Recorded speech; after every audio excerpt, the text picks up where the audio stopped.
इस लड़के के साथ कुछ ऐसा हुआ जिससे ये पूरी तरह बर्बाद हो गया और अब ये बहुत ज्यादा गुस्से में है। असल में कहानी की शुरुआत इस बेन नाम के लड़के से होती है जो हमेशा गुस्से में रहता है, जिस वजह से इसे हर जगह काम से निकाल दिया जाता है। और अब ये अपनी छोटी बच्ची को लेकर अपने दोस्त के पास गया है, जहाँ ये अपने दोस्त से मदद मांगता है, पर उसका दोस्त उसकी मदद करने से इनकार कर देता है। जिसके बाद बेन अपने दोस्त का मुंह तोड़ने ही वाला होता है, मगर अपनी बच्ची की वजह से रुक जाता है और वहां से चला जाता है। और तभी वो बाहर दी रनिंग मैन शो का एड देखता है, जहां जाने के बाद अगर कोई इंसान 30 दिनों के बाद जिंदा वापस आ जाता है तो उसे पूरे $1 अरब मिलते हैं। लेकिन बेन उसे इग्नोर करके अपने घर चला जाता है और घर पर जाकर वो एक शो देखता है जहां सही जवाब देने पर पैसे मिलते हैं और गलत जवाब देने पर मौत। टीवी में दिखाए जा रहे सवालों में बेन को सभी आंसर मालूम होते हैं, लेकिन उस शो का कंटेस्टेंट सही जवाब नहीं दे पाता और उसे शो वाले मार देते हैं। और इसके बाद इधर बेन की वाइफ घर पर आ जाती है, जिसका नाम शीला था, और वो एक वेटर थी जो पूरे दिन काम करके बहुत मुश्किल से घर चला रही थी। और शीला बेन से कहती है कि हमें अपनी बच्ची के लिए दवाई चाहिए होगी, जिस वजह से आज नाइट में भी मुझे काम करने क्लब जाना पड़ेगा क्योंकि रात को टिप ज्यादा मिलती है। लेकिन बेन उसे मना करता है और कहता है कि तुम रात को कहीं नहीं जाओगी क्योंकि रात को क्लब में बहुत खतरनाक लोग आते हैं। लेकिन शीला कहती है कि हमारी बच्ची की दवाई फिर कहां से आएगी, जिस पर बेन कहता है कि मैं कैसे भी करके आज कुछ पैसे कमा के लाऊंगा। जिस पर शीला उससे कहती है कि तुम पैसों के लिए उस द रनिंग मैन शो में मत जाना क्योंकि जो भी वहां गया आज तक नहीं लौटा। जिस पर बेन उससे साफ कहता है कि मैं उस शो में नहीं जाऊंगा और वहां से चला जाता है। इसके बाद बेन अपने छोटे शहर से होता हुआ बड़े शहर की तरफ जाता है जहां सभी अमीर लोग रहते थे, और बड़े शहर में जाने से पहले उससे शहर जाने की वजह पूछी जाती है। जिस पर बेन कहता है कि वो गेम खेलकर पैसे कमाने बड़े शहर में जाना चाहता है। जिसके बाद गार्ड उसकी चेकिंग करके उसे सैनिटाइज करता है और बड़े शहर में भेज देता है। बेन उस बिल्डिंग में पहुंचता है जहां छोटे शहर के बहुत से मजबूर लोगों को पैसों के बदले गेम खिलाए जाते थे और हारने पर बहुत खतरनाक सजाएं भी दी जाती थीं, जिससे अमीर लोगों का एंटरटेनमेंट होता था। लेकिन बेन को इस समय खुद पैसों की बहुत ज्यादा जरूरत थी। जिसके बाद बेन वहां लाइन में तो लग जाता है, लेकिन एक बूढ़े आदमी की मदद करने लगता है, जिस पर गार्ड उसे ऐसा करने से मना करता है। लेकिन बेन उसकी बात नहीं सुनता और तभी गार्ड उसे एक रॉड मुंह पर मारकर वहां से बाहर निकाल देता है। इसके बाद बेन दोबारा लाइन में लगकर चुपचाप आता है और अपनी एंट्री तक पहुंचते ही उसकी रिसेप्शनिस्ट से भी बहस हो जाती है और बेन रिसेप्शन का शीशा तोड़ देता है। जिसके बाद बेन उस गेम शो के ओनर की नजरों में आ जाता है और शो का ओनर बेन को ऊपर भेजने को कहता है। जिसके बाद बेन बिल्डिंग में ऊपर चला जाता है जहां उसे जेनी और टिम भी मिलते हैं जो बेन के साथ ही लिफ्ट से ऊपर जाते हैं। और यहाँ बेन की सभी प्लेयर्स के साथ ट्रेनिंग शुरू होती है जहां उन सभी प्लेयर्स को शो के अलग अलग गेम्स के लिए तैयार किया जाता है। और बेन की काफी कड़ी ट्रेनिंग के बाद उससे काफी सवाल जवाब किए जाते हैं और इन सभी चीजों से गुजरने के बाद आखिरकार बेन को उसकी कॉस्ट्यूम दी जाती है और वो देखता है कि जेनी और टिम भी उसी की टीम में हैं, यानी वो तीनों शो के सेम गेम का हिस्सा बनने वाले थे। और इसके बाद वो तीनों लिफ्ट से होते हुए बिल्डिंग के और ऊपर जाते हैं जहां टिम और जेनी के रूम से निकलने के बाद बेन रूम में जाता है और आखिरकार उस शो के ओनर डैन से मिलता है जो उन सभी गेम्स को खिलाता था। और डैन बेन से कहता है कि हमने तुम्हें दी रनिंग मैन गेम के लिए चुना है। जिस पर बेन उसे साफ मना कर देता है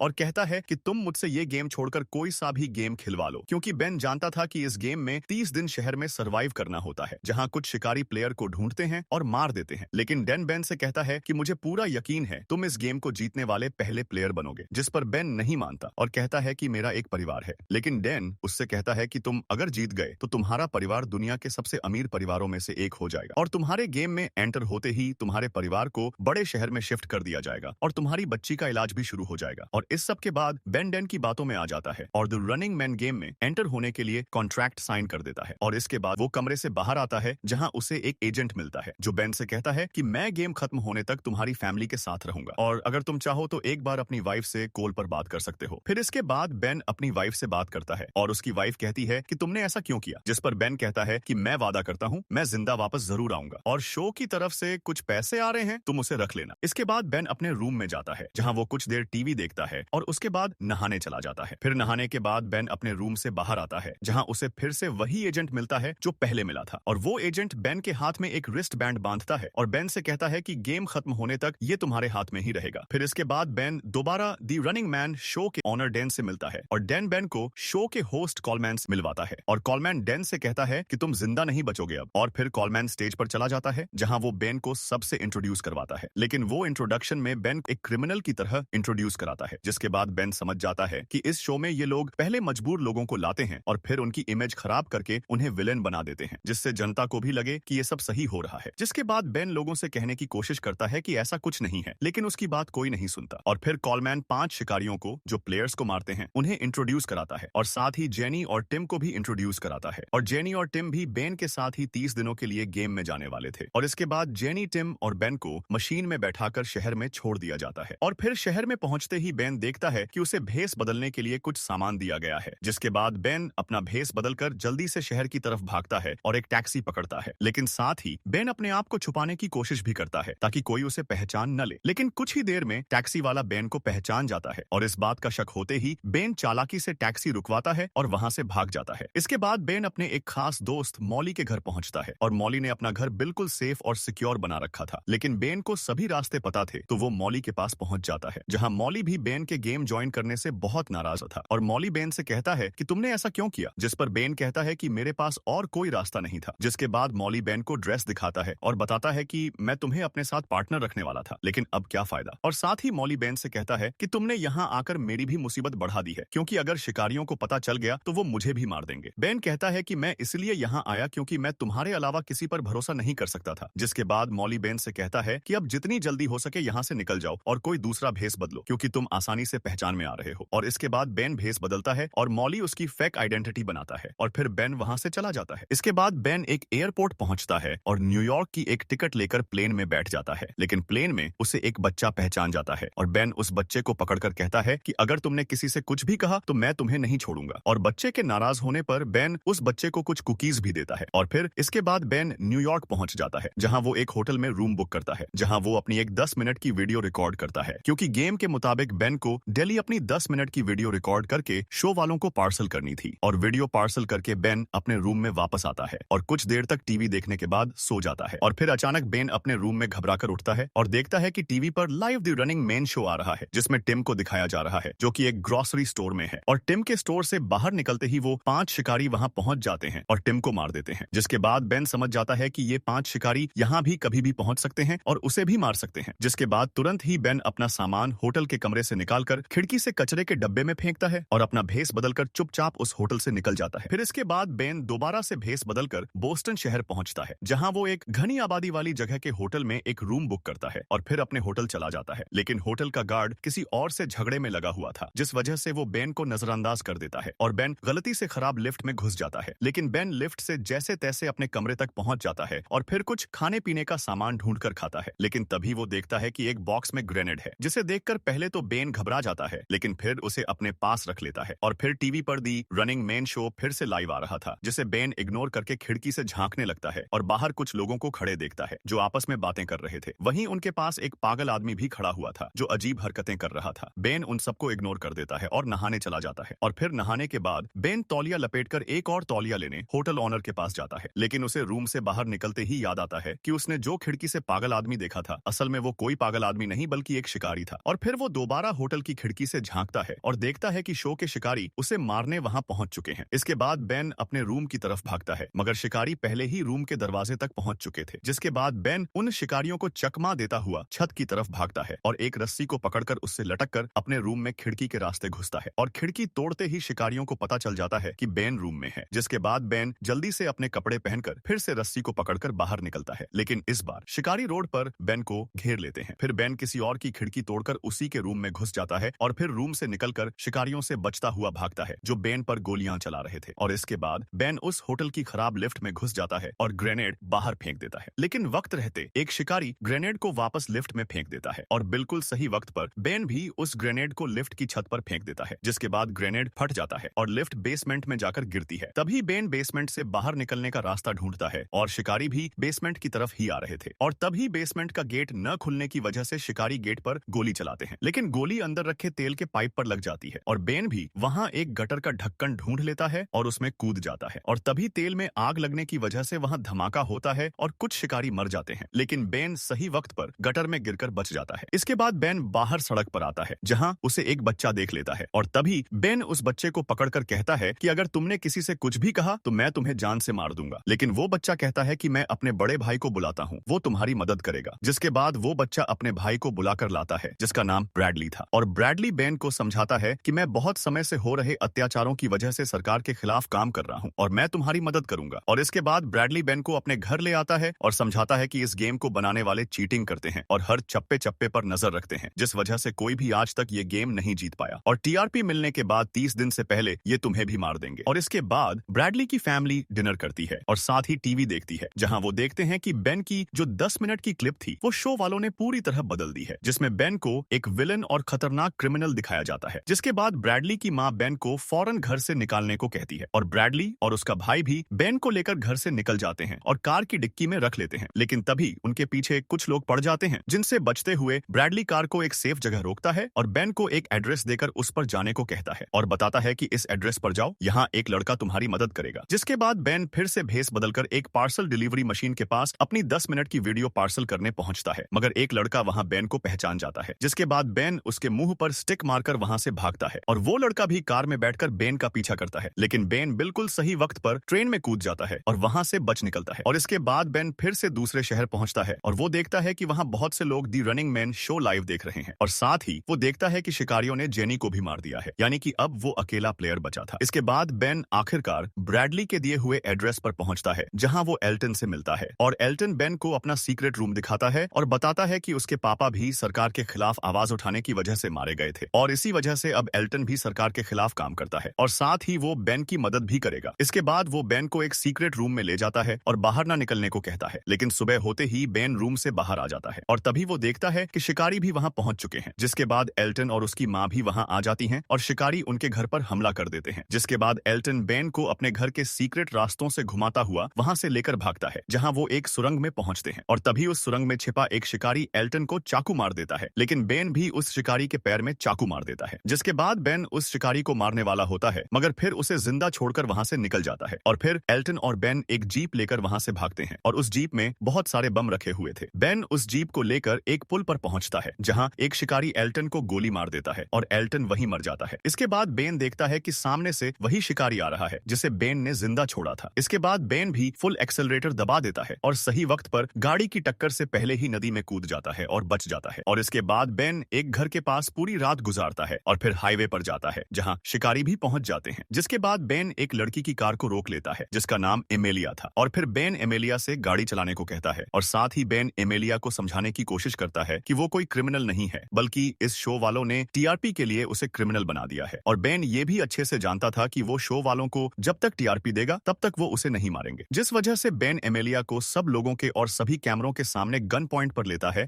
और सरकार से एक जहाज देने को कहता है जो बेन को कनाडा तक ले जाए। शो वाले भी ऐसा ही करते हैं और बेन को एक जहाज तक सेफली ले जाते हैं, जहां बेन उन लोगों से कहता है कि मेरी पॉकेट में बम है और अगर किसी ने कनाडा पहुंचने से पहले कुछ भी किया तो मैं उस बम का बटन दबा दूंगा। और बेन साथ ही शिकारियों के लीडर का चेहरा भी देखने को कहता है और शो के ऑनर के कहने पर वो शिकारियों का लीडर भी उसे अपना चेहरा दिखा देता है। और फिर इसके बाद बेन एमेलिया को भी अपने साथ प्लेन में ले जाता है और प्लेन में एंटर होने के बाद बेन प्लेन के अगले हिस्से में जाता है जहां 3 शिकारी प्लेन चला रहे थे और बेन उन तीनों से कहता है कि मेरी जेब में बम है और अगर तुम में से किसी ने भी चालाकी करने की कोशिश की तो मैं उसका बटन दबा दूंगा और सब उड़ते प्लेन में ही मरेंगे। इसके बाद बेन प्लेन में सीट पर जाकर बैठता है, जहां दी रनिंग मैन शो का ऑनर डेन प्लेन में वीडियो कॉल करता है और बेन को बता देता है कि जब तुम प्लेन में एंटर हो रहे थे हमारी मशीनों ने डिटेक्ट कर लिया था कि तुम्हारी जेब में कोई बम नहीं बल्कि सिर्फ एक पर्स है। जिसके बाद शिकारियों का लीडर बेन को मारने के लिए उस पर गन पॉइंट कर देता है, लेकिन डेन उसे ऐसा करने से मना कर देता है और बेन से अकेले में बात करने को कहता है। इसके बाद डेन बेन से ईयरबड के थ्रू प्राइवेट टीवी स्क्रीन पर बात करता है और कहता है कि तुम प्लेन में बैठे चारों शिकारियों को मार दो, जिसके बाद हम तुम्हें हीरो बना देंगे और अगले सीजन का शिकारी भी। जिस पर बेन साफ मना कर देता है, लेकिन शो का ऑनर डेन बेन को एक फुटेज दिखाता है और कहता है कि इन शिकारियों ने तुम्हारे परिवार को मार दिया है। जिसके बाद बेन को बहुत ज्यादा गुस्सा आ जाता है और वो गुस्से में ही उन शिकारियों को मारने चला जाता है, जहां बेन प्लेन के अगले हिस्से में पहुंचता है और बेन की 3 शिकारियों से मुठभेड़ होती है और आखिरकार बेन उन तीनों शिकारियों को मार देता है। लेकिन शिकारियों का लीडर अब भी जिंदा था, जहां पीछे प्लेन में जाकर बेन की उस शिकारियों के लीडर से भी मुठभेड़ होती है और वो बेन को बुरी तरह जख्मी भी कर देता है। लेकिन बेन सही वक्त पर शिकारियों के लीडर का पैराशूट खोल देता है, जिससे वो हवा के दबाव की वजह से प्लेन की खिड़की से चिपक जाता है। जिसके बाद बेन उसके सीने में चाकू घुसा देता है और उस शिकारी की भी मौत हो जाती है। इसके बाद प्लेन क्रैश होने वाला होता है, जिसे कंट्रोल करने बेन प्लेन के अगले हिस्से में जाता है, जहां डेन बेन से कहता है कि अब तुम हमारे अगले सीजन के शिकारी बनोगे। लेकिन बेन मना कर देता है और प्लेन को डेन की बिल्डिंग की तरफ ही ले जाने लगता है। लेकिन डेन फिर उस प्लेन पर मिसाइल पड़वाकर उसे उड़ा देता है और सबको लगता है कि बेन मर गया। लेकिन फिर 1 साल बाद बेन एक स्टोर के बाहर अपनी बीवी और बच्चों से मिलता है जो अभी भी जिंदा थे और बेन भी सही वक्त रहते प्लेन से पैराशूट लेकर कूद गया था, जिस वजह से वो भी जिंदा था। और इसके बाद शो के अगले सीजन तक बेन सबका हीरो बन चुका था, जिस वजह से गुस्से में लोग शो का सेट तोड़ने लगते हैं और जिस इस वजह से डैन वहां से भागने की कोशिश करता है, लेकिन बेन वहां आ जाता है और आखिरकार दी रनिंग मैन शो के ओनर डैन को मार देता है और कहानी खत्म। तो इस वीडियो को लाइक और सबके साथ शेयर जरूर कीजिएगा और ऐसी ही अमेजिंग वीडियो देखने के लिए हमारे चैनल को सब्सक्राइब करें एंड बेल आइकन जरूर दबाएं।